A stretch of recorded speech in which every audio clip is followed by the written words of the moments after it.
Shalom semuanya saudara. Ya. Life after death. Ya. Hidup setelah kematian. Anak manusia harus mati. Yesus 4 kali memberitakan tentang kematiannya, tentang penderitaannya, bahwa ia harus mati. Dia disalib dan dia harus mati, namun pada hari ketiga ia bangkit.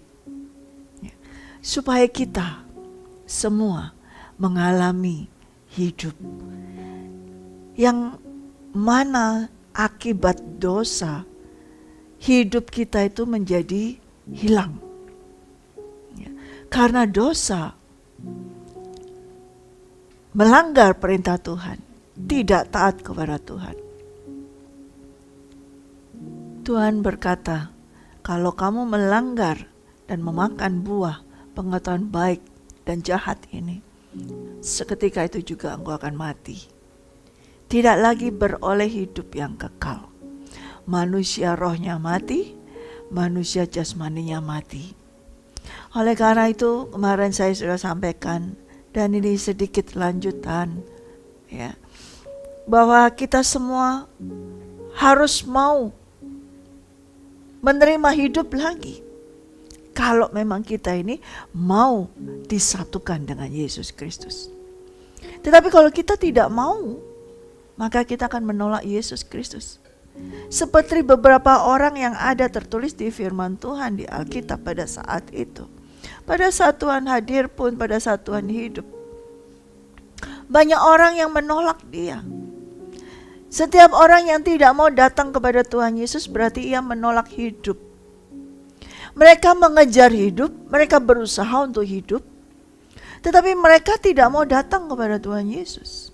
Tidak mau mendatangi terang hidup itu. Bahkan ketika Tuhan Yesus katakan bahwa dialah roti hidup itu, semua banyak menolaknya. Semua banyak mengundurkan diri, para muridnya banyak mengundurkan diri. Ketika Tuhan Yesus berkata bahwa akulah roti hidup itu, ya, kita selintas, mari kita buka di dalam Yohanes terlebih dahulu, ya. Yohanes 6 ayat 32. Maka kata Yesus kepada mereka, aku berkata kepadamu, sesungguhnya bukan Musa yang memberikan kamu roti dari surga, melainkan Bapa-Ku yang memberikan kamu roti yang benar dari surga. Karena roti yang dari Allah ialah roti yang turun dari surga dan yang memberi hidup kepada dunia. Maka kata mereka kepadanya, Tuhan, berikanlah kami roti itu senantiasa. Kata Yesus kepada mereka, akulah roti hidup. Barang siapa datang kepadaku, ia tidak akan lapar lagi. Dan barang siapa percaya kepadaku, ia tidak akan haus lagi. Tetapi aku berkata kepadamu, sungguh pun kamu telah melihat aku, kamu tidak percaya. Semua yang diberikan Bapa kepadaku akan datang kepadaku, dan barang siapa datang kepadaku, ia tidak akan kubuang. Sebab aku telah turun dari surga bukan untuk melakukan kehendakku, tetapi untuk melakukan kehendak Dia yang telah mengutus aku. Inilah kehendak Dia yang telah mengutus aku, yaitu supaya dari semua yang telah diberikannya kepadaku, jangan ada yang hilang, tetapi supaya ku bangkitkan pada akhir zaman. Sebab inilah kehendak Bapa-Ku, yaitu supaya setiap orang yang melihat Anak dan yang percaya kepadanya beroleh hidup yang kekal, dan supaya aku membangkitkannya pada akhir zaman.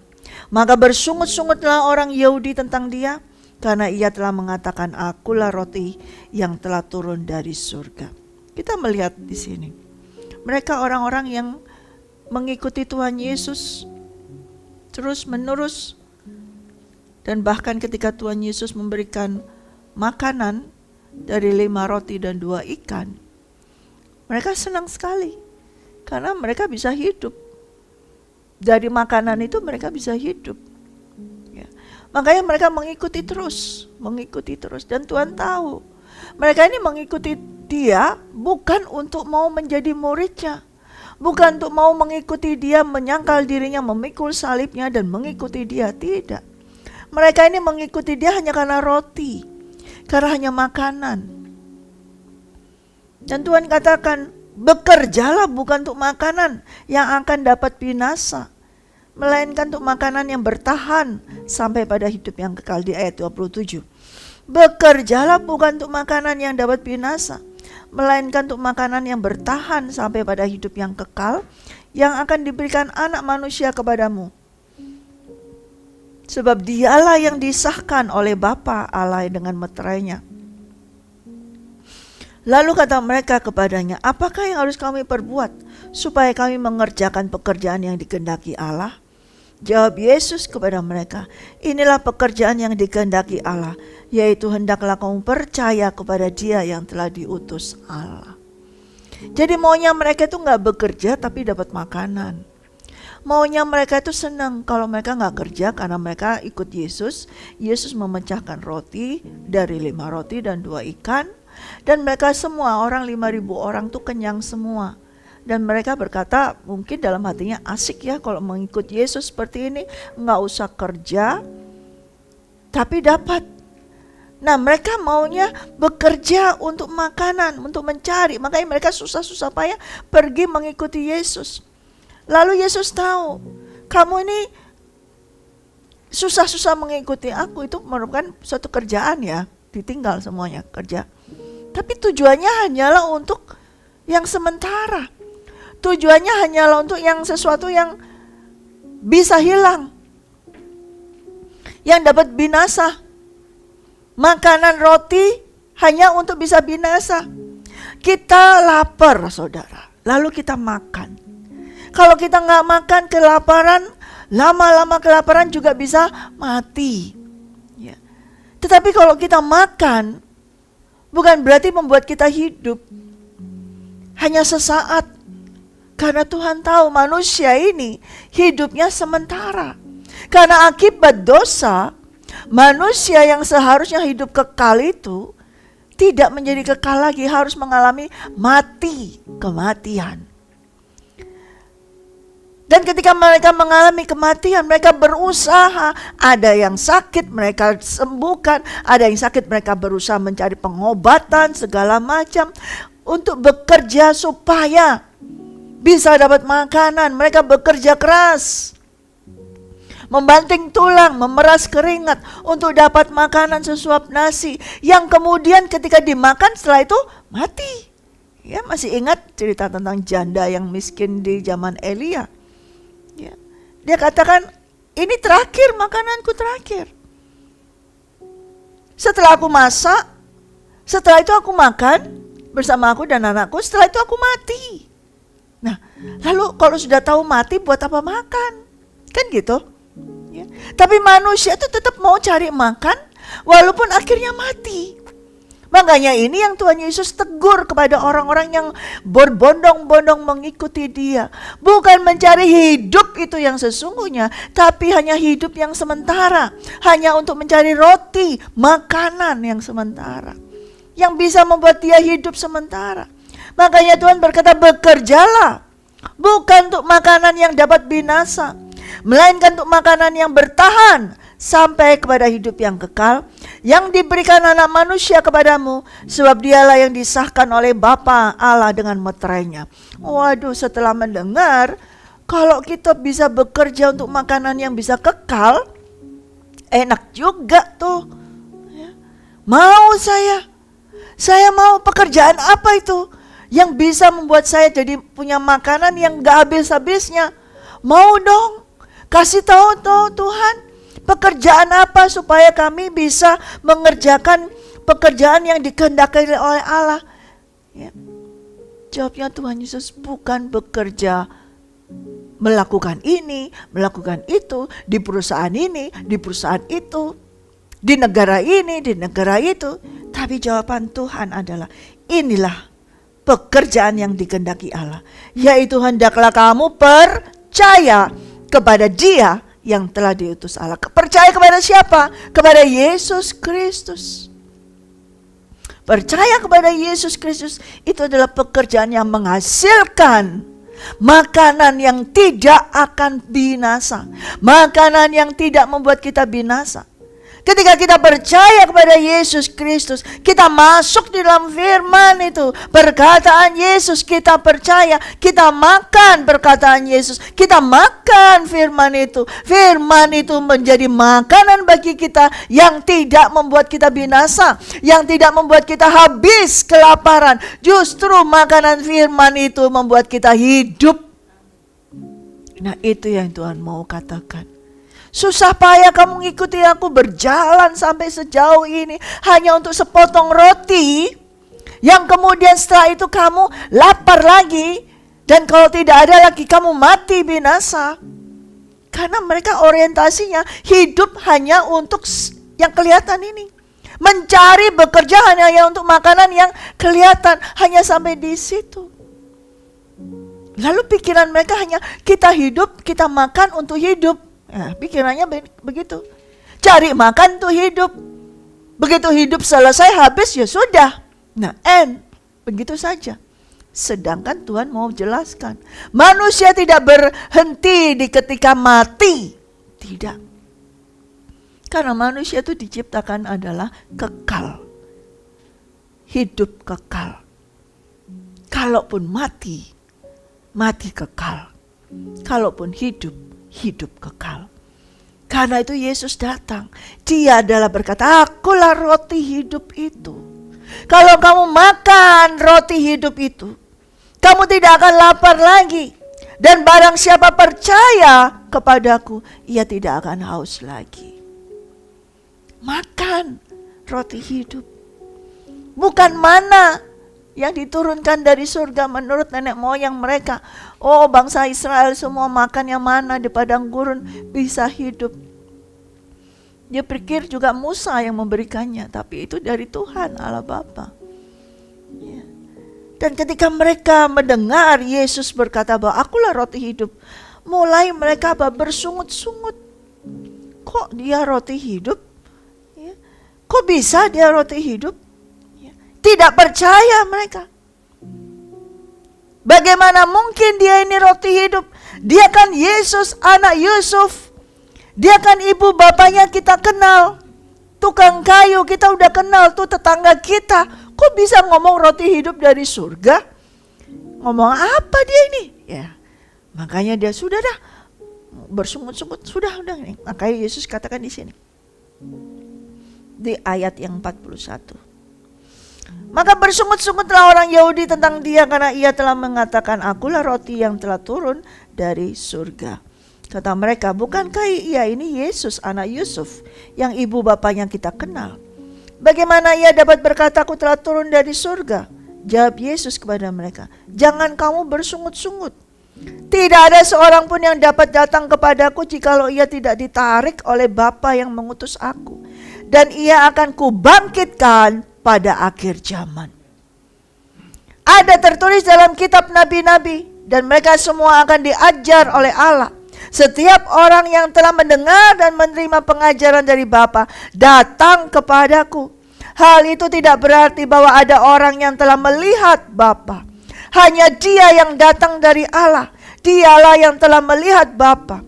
Aku berkata kepadamu, sesungguhnya barang siapa percaya, ia mempunyai hidup yang kekal. Akulah roti hidup. Barang siapa yang percaya, ia memperoleh hidup yang kekal.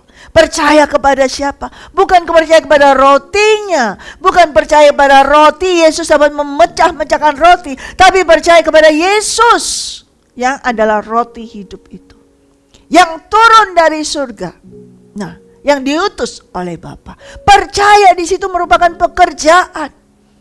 Semua orang bekerja untuk cari makan. Dan Yesus katakan kamu bekerja untuk cari makanan yang jangan bisa binasa. Artinya bekerja untuk suatu makanan yang kekal, bukan yang sementara. Seusia kita, berapapun usiamu, hidup kita ini sementara, saudara. Karena kita sudah mati oleh dosa. Tidak ada orang yang hidup. Tetapi Yesus yang berkata, kalau kamu percaya kepada aku bahwa akulah roti hidup, maka ia makan daripadanya dan ia tidak akan mati. Akulah roti hidup yang telah turun dari surga. Ayat 51. Jikalau seorang makan dari roti ini, ia akan hidup selama-lamanya. Dan roti yang kuberikan itu ialah dagingku yang akan kuberikan untuk hidup dunia.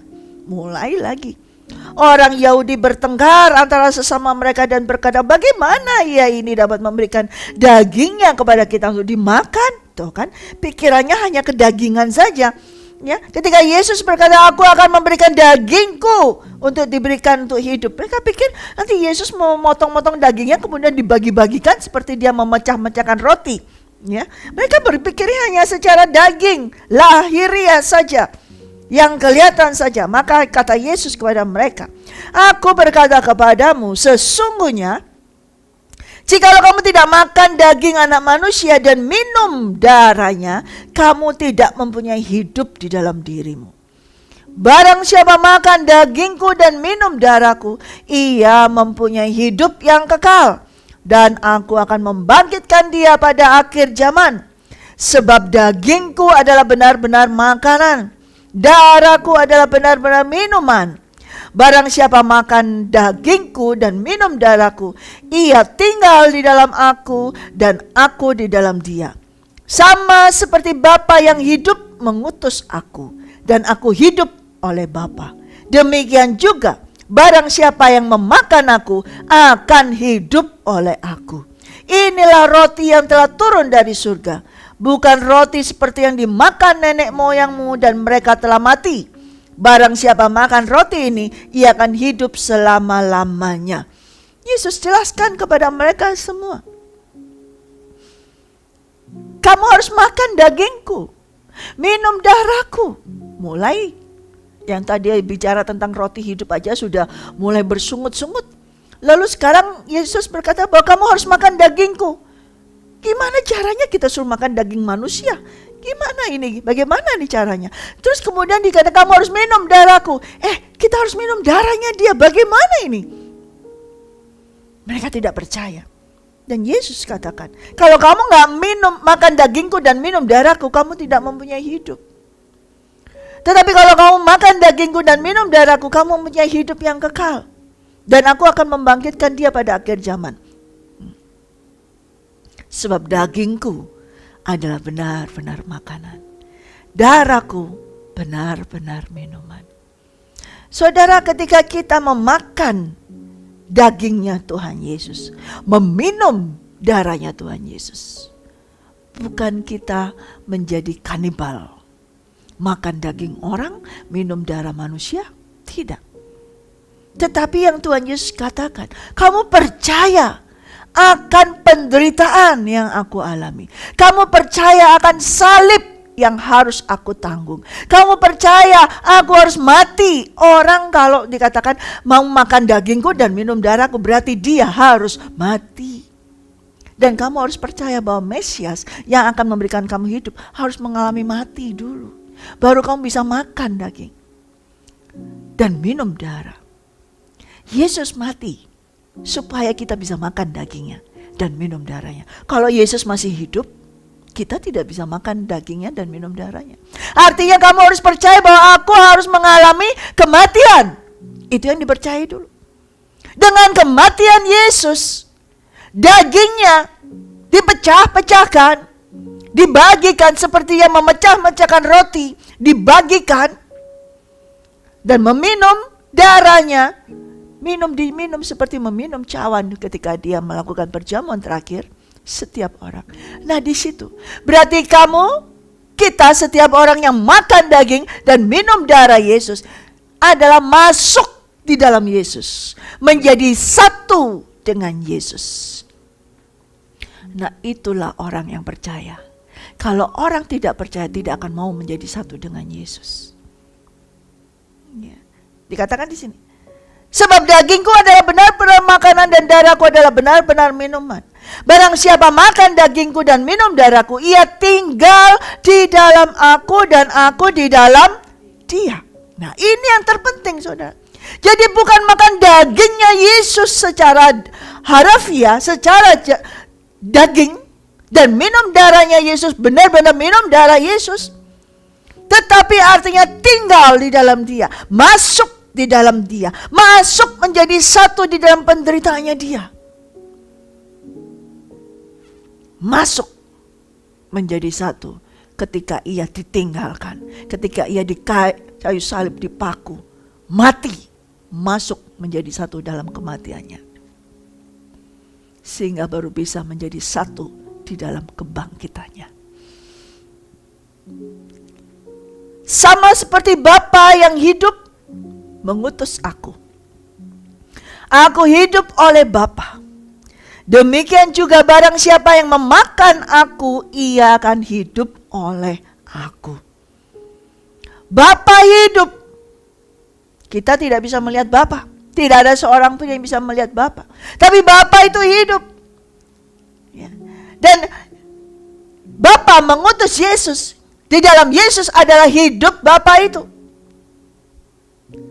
Dan barang siapa yang memakan Yesus, masuk dalam Yesus, berarti akan beroleh hidup dari Yesus. Ini yang mereka gak mau. Karena di dalam konsep pemikiran mereka, lu siapa? Gue kenal orang tua lu. Gue tahu itu daerah rumahmu di daerah mana, gue tahu siapa lu. Dari kecil gue tahu kamu mainannya kayak gimana, tahu. Ya. Terus sekarang mau bagiin tuh daging dan darahnya, emang lu siapa? Nah mereka sudah bikin tembok. Aku tidak mau, menolak. Tidak mau masuk di dalamnya, tidak mau masuk dalam terang, tidak mau masuk dalam hidup, tidak mau menjadi satu dalam Yesus. Nah itu tidak akan bisa. Dan memang benar setelah mendengar perkataan Yesus yang ya membuat orang ini kayaknya radikal banget semuanya. Mereka semua langsung sesudah mendengar perkataan Yesus di ayat yang 10. Sesudah mendengar semuanya itu, banyak dari murid-murid Yesus yang berkata, perkataan ini keras, siapakah yang sanggup mendengarkannya? Yesus yang di dalam hatinya tahu bahwa murid-muridnya bersungut-sungut tentang hal itu, berkata kepada mereka, adakah perkataan itu menggoncangkan imanmu? Dan bagaimanakah kalau kamu melihat anak manusia naik ke tempat di mana ia sebelumnya berada? Rohlah yang memberi hidup, daging sama sekali tidak berguna. Perkataan-perkataan yang kukatakan kepadamu adalah roh dan hidup. Tetapi di antara kamu ada yang tidak percaya. Sebab Yesus tahu dari semula siapa yang tidak percaya dan siapa yang akan menyerahkan dia. Lalu ia berkata, sebab itu telah kukatakan kepadamu, tidak ada seorang pun dapat datang kepadaku kalau Bapa tidak mengaruniakannya kepadanya. Mulai dari waktu itu banyak murid-muridnya mengundurkan diri dan tidak lagi mengikuti dia. Yesus menyatakan suatu kebenaran daripada Bapa, firman Tuhan. Dan banyak orang tidak tahan, tidak bisa mendengar firman Tuhan. Bagi sebagian orang itu firman itu keras, terlalu keras, keras sekali. Mana bisa orang suruh makan daging manusia, minum darah manusia supaya bisa hidup? Itu keras. Itu gak mungkin, gak boleh, itu najis atau bagaimana. Mereka gak mau, apalagi mereka tahu siapa Yesus yang secara lahiriah. Tapi mereka sebetulnya tahu secara roh siapa Yesus.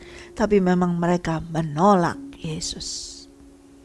Dan Tuhan katakan, kalau kamu gak percaya dengan apa yang aku katakan, sebab setiap perkataan yang Yesus katakan kepada semua orang. Dan pada hari ini kalau saya mau memperkatakan firman ini kepada saudara, dan saudara memperkatakan, membacakan, itu adalah firman Tuhan, dan itu adalah perkataan Yesus Kristus, dan itu adalah roh, dan roh yang menghidupkan. Bukan hanya sekedar baca buku novel, bukan hanya sekedar baca cerita. Kalau kita membaca firman Tuhan, kalau kita mengeluarkan firman Tuhan, berarti itu adalah roh Allah yang menghidupkan. Katakan amin. Bukan sekedar kayak kita baca buku apa saja, tapi ini firman Tuhan. siapapun yang membacanya, bagaimanapun engkau membacanya, ini firman Tuhan yang keluar. Dan itu adalah roh. Dan roh yang menghidupkan. Kalau orang itu percaya. Tetapi kalau tidak percaya, ya tidak menghidupkan. Malah membuat mereka apa? Mundur. Ya. Tuhan Yesus saja mengalami bagaimana semua banyak muridnya itu sudah mengundurkan diri. Mundur. Saya pun mengalami banyak orang yang mengundurkan diri. Saudara pun nanti harus mengalami banyak orang dari dalam kehidupanmu yang akan mengundurkan diri dari engkau. Kalau engkau betul-betul mengikuti Yesus Kristus, engkau harus mengikuti jalan jalur yang Yesus alami. Yesus ditolak orang, engkau pun harus ditolak orang. Yesus dicaci orang, engkau pun harus dicaci orang. Yesus dibenci oleh dunia, engkau pun dibenci oleh dunia. Banyak orang yang meninggalkan Yesus, banyak orang yang lari, mengundurkan diri dari Yesus. Engkau pun mungkin sekarang belum. Tapi kalau sungguh-sungguh engkau mengikuti Yesus, engkau akan mengalaminya. Itu harus, saudara. Nanti, sekarang atau nanti, tapi itu harus dijalani. Kita bersyukur di sini Menara Doa. Kita mengalami apa yang Yesus jalani. Kita menjalani apa yang Yesus jalani. Katakan amin. Setiap jalur jalan yang Tuhan Yesus lalui, kita lalui. Ya. Dan kita tidak bersungut-sungut. Kita tidak bersungut-sungut. Kita tidak cemberut. Kita tidak marah. Tapi kita tetap bersyukur dan mengucap syukur bahwa karena Dia yang memberikan rohnya, memberikan dagingnya, memberikan darahnya, supaya kita bisa hidup. Katakan amin. Rohlah yang memberi hidup. Daging sama sekali tidak berguna. Hidup. Life after death. Untuk mengalami kehidupan, kita harus mati. Untuk melewati kematian, kita harus hidup. Sehingga kita hidup dalam kehidupan yang kekal. Saya ulang sekali lagi. Untuk mengalami kehidupan, kita harus mati. Untuk melewati kematian, kita harus hidup. Sehingga kita hidup di dalam kehidupan yang kekal. Amin. Saudara mengerti hal ini? Inilah yang dinamakan life after death. Dan inilah yang dialami oleh Tuhan Yesus, dan supaya kita semua mengalaminya. Yesus yang hidup itu sendiri, Dia harus menempati posisi kita yang harus mati. Yang seharusnya kita yang mengalami terlebih dahulu. Tapi gak sanggup, tidak ada satu orang pun yang sanggup menebus dirinya sendiri. Tidak ada. Harus ada satu orang saja. Dan itu harus dari pihak atas, dari pihak kerajaan Allah yang turun untuk menebus. Dan Dia mengambil posisi, menempati posisi kita. Untuk supaya kita beroleh kehidupan yang Bapa sudah desain, berikan sejak awal manusia diciptakan. Namun akibat dosa, mati semuanya. Spiritual, physical, semua mati. Ketika manusia jatuh dalam dosa, manusia rohnya mati, manusia jasmaninya juga mati. Tetapi tidak mati roh Allah, kehendak Allah tidak pernah mati. Dan Dia mau terus berjalan supaya Yesus memberikan hidupnya itu kepada kita. Nah, supaya untuk kita mengalami kehidupan itu, kita harus mati. Makanya Yesus harus mati di kayu salib supaya Dia mengalami kehidupan. Seperti kita. Kita harus mengalami mati untuk beroleh kehidupan. Nah, kalau misalnya kita mati tanpa hidup, kita dalam kematian terus. Tetapi untuk bisa melewati kematian, yaitu jurang maut, lembah maut, kerajaan maut, kita harus hidup, saudara. Makanya Yesus tawarkan, kalau kamu gak makan dagingku, kamu tidak minum darahku, kamu tidak akan beroleh kehidupan. Kamu tidak akan beroleh hidup. Berarti kamu tetap di dalam mati, kematian, kematian, kematian. Untuk bisa hidup dalam kehidupan, kita harus mati.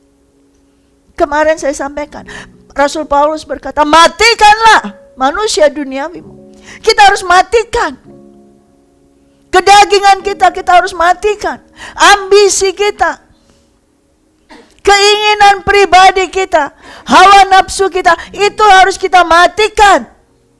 Supaya kita beroleh kehidupan, kita harus mati. Ini mati. Amin. Dan ketika kita mau mati, maka kita beroleh kehidupan itu. Tetapi karena ini tubuh ini sudah terkurung, setiap orang sudah terkurung dengan dosa, maut. Jadi harus melewati kematian, harus melewati maut. Nah, kalau ketika melewati maut engkau dalam keadaan mati, engkau tidak akan bisa lewati maut itu. Ketika engkau harus mati, tapi manusia kedaginganmu masih hidup, masih punya marah, masih punya iri hati, pokoknya kedagingan, ambisi semuanya hidup, masih suka melakukan dosa, maka engkau tidak akan bisa melewati kematian.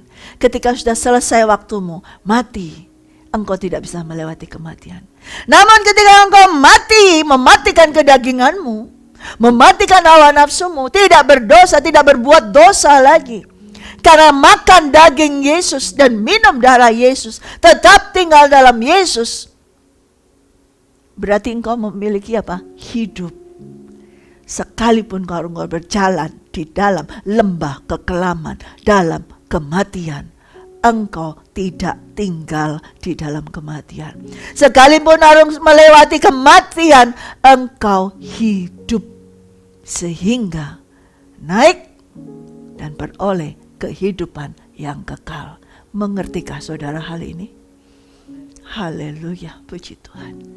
Ini yang dijelaskan Tuhan kepada semua orang saat itu, yang banyak yang mundur semuanya.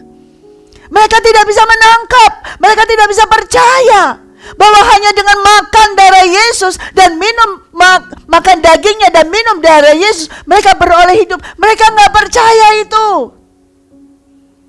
Bukankah kita harus melakukan 10 perintah Tuhan? Bukankah saya harus melakukan ini, itu, segala macam?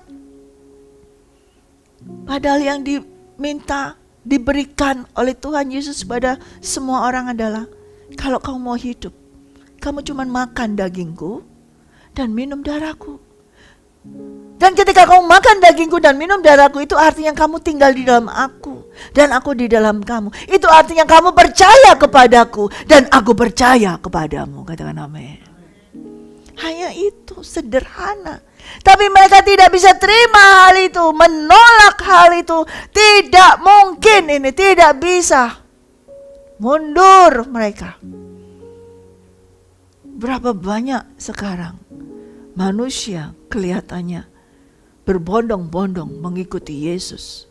Berbondong-bondong mengikuti Yesus. Yesus kemana diikuti. Ada KKR kemana diikuti. Ada berita apa saja diikuti. Semua kemana-mana diikuti. Tetapi dalam hatinya mereka menolak Yesus. Tidak terasa. Dalam hatinya mereka mundur dari Yesus. Tidak terasa. Kenapa? Karena mereka tidak mau makan daging Yesus, tidak mau minum daging Yesus. Lo makan perjamuan setiap minggu. Ada perjamuan kudus di gereja, ikut semuanya. Itu cuma hanya sekedar liturgi. Itu hanya sekedar ya harus ikut. Tetapi di dalam dirinya tidak ada firman itu. Tidak percaya. Artinya ketika tidak percaya, berbuat dosa lagi. Kalau orang berbuat dosa terus, berarti orang itu tidak percaya kepada Yesus Kristus. Orang yang percaya kepada Yesus Kristus, dia selalu tetap tinggal di dalam Yesus, tinggal di dalam firman-Nya, tinggal di dalam darahnya, tidak berbuat dosa lagi. Amin. Karena sudah lahir dari benih ilahi dan tidak berbuat dosa lagi. Tapi kalau masih jatuh bangun dalam dosa, masih gampang tersinggung, masih suka amarah, masih membenci, mendendam, apalagi iri hati, apalagi melakukan tindakan dalam dosa. Tetapi hari-hari kalau minggu penuh ke gereja, ini seperti orang-orang yang mengikuti Yesus, 5.000 orang. Hanya follower, just follower, mengikuti. Kalau ada, senang. Ada roti, senang. Ada berkat, haleluya, puji Tuhan. Ada yang disembuhkan, oh haleluya, puji Tuhan. Tapi giliran untuk tinggal dalam Yesus,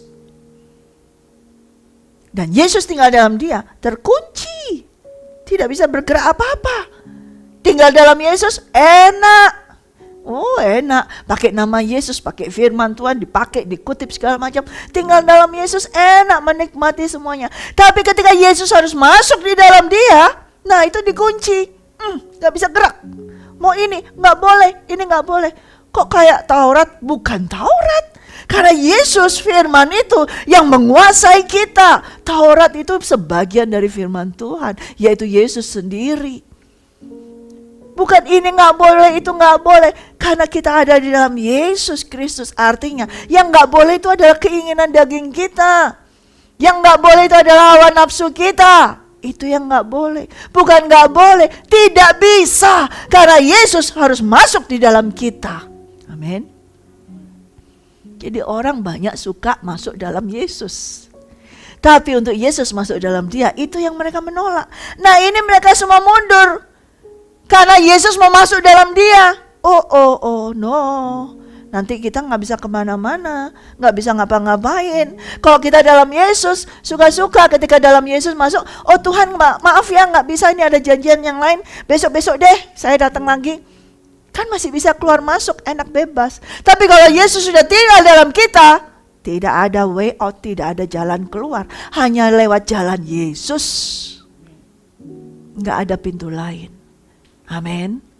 Ini loh yang ditolak oleh orang-orang itu. Sudah mengerti? Apakah engkau menolak Yesus saat ini? Kalau engkau ingin mengalami hidup yang kekal, engkau harus mati. Amin. Dan untuk melewati kematian, engkau harus hidup. Supaya engkau hidup dalam kehidupan yang kekal. Tetapi selama kita tidak mau mati,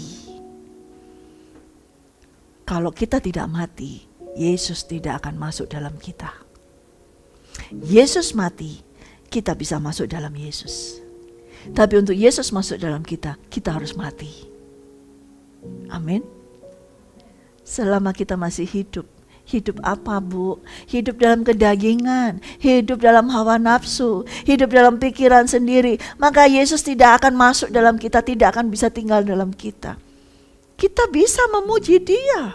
Kita bisa baca firman setiap hari. Kita bisa angkat tangan memuji, memuliakan Tuhan. Kita bisa baptis orang. Kita bisa beritakan Injil. Tapi kalau kita tidak mati daging kita, Yesus tidak masuk dalam kita. Dan kalau Yesus tidak masuk dalam kita, maka kita tidak beroleh persekutuan di dalam kematiannya. Dan tidak ada persekutuan di dalam kebangkitannya. Itu yang dikehendaki Rasul Paulus. Saudara ingat, selalu saya katakan, karena itu suatu keinginan yang luar biasa. Dan saya menjalaninya, saya menghidupinya. Benar. Saya nggak akan bosan, kita mau membacanya lagi di dalam Filipi ya. Filipi 3 ayat 10. Yang ku kehendaki ialah mengenal Dia dan kuasa kebangkitannya, persekutuan dalam penderitaannya, di mana aku menjadi serupa dengan Dia dalam kematiannya, supaya aku akhirnya beroleh kebangkitan dari orang mati. Ini yang dikehendaki Rasul Paulus, supaya mengenal Dia dan beroleh persekutuan di dalam penderitaannya. Kalau kita mau mengenal Yesus tapi kita menolak bersekutu dalam penderitaannya, maka kita tidak akan bisa mengenal Yesus Kristus. Karena Yesus Kristus hidupnya adalah untuk menderita bagi kita. Hidup dari Tuhan Yesus adalah dia harus menderita. Sebelum dia mati, dia harus menderita. Dan kalau mengenal dia harus dengan persekutuan dalam penderitaannya, supaya menjadi serupa di dalam kematiannya. Juga ikutan mati. Banyak orang kalau punya teman, punya ini, ikut yang senang-senang aja, seperti orang tadi itu yang 5.000 orang. Ikutin Yesus kalau ada roti, kalau ada ikan. Enak, senang. Tapi giliran gak ada roti, gak ada ikan, ada kayu salib, ada penderitaan, no way. Saya gak akan ikutin kamu. Ngapain ikutin kamu menderita? Kamu menderita aja sendiri. Yesus, kamu menderita aja sendiri. Dan ketika Yesus memang harus menderita sendiri pada saat itu supaya kita beroleh hidup. Tetapi Rasul Paulus tahu, ya, dulu aku tidak ikut dalam penderitaan Yesus. Bahkan dia membunuh orang-orang yang percaya Yesus. Tapi setelah dia mengerti tentang firman yang Tuhan Yesus jelaskan sendiri kepada dia, dia tahu untuk mengenal dia lebih lagi, untuk mengenal Yesus lagi, dia harus masuk dalam persekutuan di dalam penderitaan Yesus yang belum dia lakukan, yang dia dulu tidak mengalaminya. Dan harus menjadi serupa pada saat kematiannya. Harus masuk supaya menjadi serupa dalam mati. Mati apa? Kedagingannya. Mati apa? Ambisi. Mati apa? Segala sesuatu yang menurut dia itu dia berhikmat, itu dia punah, dia matikan. Dia tidak memakai egonya lagi sendiri. Itu mati semuanya. Manusia jasmaninya dia mati. Walaupun secara fisik dia masih hidup, tapi mati kedagingannya. Itu yang dia lakukan. Supaya akhirnya dia beroleh kebangkitan dari antara orang mati. Kalau kita gak mati, kita gak akan dibangkitkan, saudara. Harus mati. Sehingga dia bisa berkata, sekarang aku hidup, namun bukan lagi aku sendiri yang hidup. Rasul Paulus katakan demikian. Melainkan Kristus yang hidup di dalam aku, dan hidupku yang kuhidupi sekarang di dalam daging adalah hidup oleh iman dalam Anak Allah yang telah mengasihi aku dan menyerahkan dirinya untuk aku. Galatia 2 ayat 20. Sekalipun dia mau mengenal Yesus harus mati, harus bersekutu dengan penderitaannya dan serupa dalam kematiannya. Mati. Ayat 19.